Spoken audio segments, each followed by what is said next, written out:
Cockroach जनता पार्टीच्या दिल्लीतल्या आंदोलनाला पाठिंबा देण्यासाठी महाराष्ट्रातील तरुणांनी देखील आंदोलन केलंय। मुंबईमध्ये दादरच्या चैत्यभूमी परिसरामध्ये आंदोलनाचं आयोजन करण्यात आलं होतं, पण या परिसरात काल सकाळपासूनच मोठा पोलीस बंदोबस्त ठेवण्यात आला होता।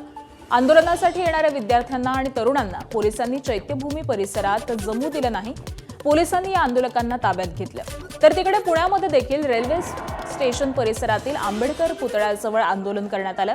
आंदोलनामध्ये मोठ्या संख्येने तरुण रस्त्यावरती उतरलेले होते। जंतर मंतरवरील आंदोलनाचे पडसाद महाराष्ट्रामध्ये देखील उमटलेले पाहायला मिळाले।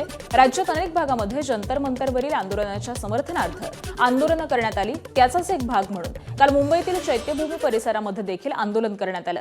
मात्र या आंदोलनाची परवानगी शिवाजी पार्क पोलिसांनी नाकारली होती। तरीही चैत्यभूमी परिसरात आंदोलन करण्यात आल्यानं आंदोलकांवरती गुन्हे दाखल करण्याची प्रक्रिया पोलिसांकडून करण्यात येते। पोलिसांनी अंदाजे 300 ते 3500 आंदोलकांना ताब्यात घेतलेलं आहे आणि त्यापैकी बहुतांश हे विद्यार्थी आहेत।